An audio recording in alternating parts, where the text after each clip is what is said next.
Now, hundreds of kidney patients across Ghana rely on regular dialysis to survive, often at great personal cost. For many, a transplant offers the only long-term solution. But as cases of kidney diseases rise, patients continue to wait for long-promised transplant law, raising questions about the pace of reform. Abigail Arthur has more in this report.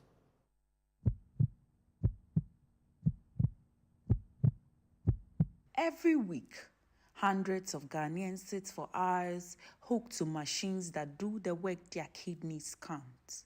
For them, life is a waiting game. A wait for money, for treatment, and for a transplant. But how long can they wait? Chronic kidney disease is rising sharply in Ghana. Thousands are on dialysis, many 3 times a week, just to stay alive. We have a lot of people who have done 15 years, 16 years. We have someone who has even done 20 years on dialysis. It's not a smooth journey. People who come to hospital with kidney, we are getting close to about 2 million countrywide. Those who don't come and those who go to herba, we don't know the number. And if we tell you, Kolebu is a referral place. If you know the number, recently there was they are getting about 2 million new cases. We need a lot of support. We need a lot of support. People come, they don't even have transportation going home. Balfour's story is one of thousands. The machines keep him alive, but they are not a cure. His life and many others depend on the passing of Ghana's long-awaited organ transplant law. For many, a transplant is the only hope. But Ghana's system is still not fully ready to make that possible. There is no current legal backing for organ transplants holistically.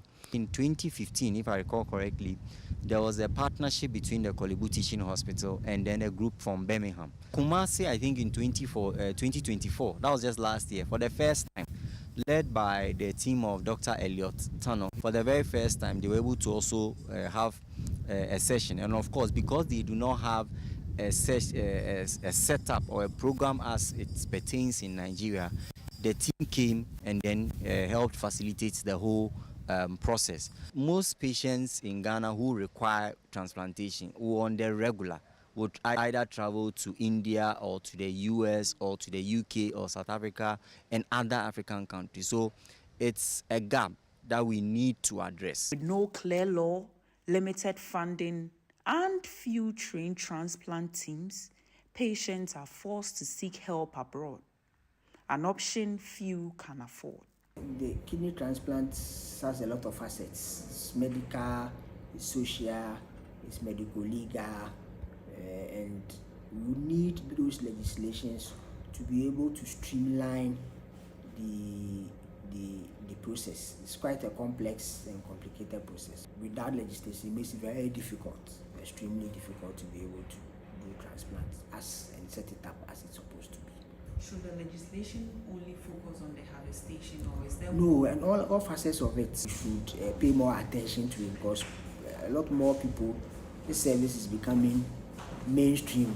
A lot of people have kidney diseases. But Minister of Health Kwabena Minta Kando has explained that the government is still at the consultation stage of the policy on kidney transplants.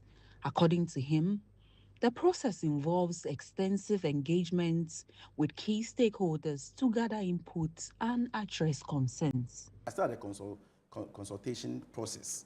So we are evolving the policy, and after that, we'll go to, stakeholder consultation, we'll then go to cabinet for cabinet approval, then we'll go to parliament. So we are still at the stakeholder consultation level. The fight against kidney disease is a race against time. Dialysis keeps people alive, but only a transplant gives them a second chance. For patients like Balfour, the question is not whether we can fix the system, but when we will.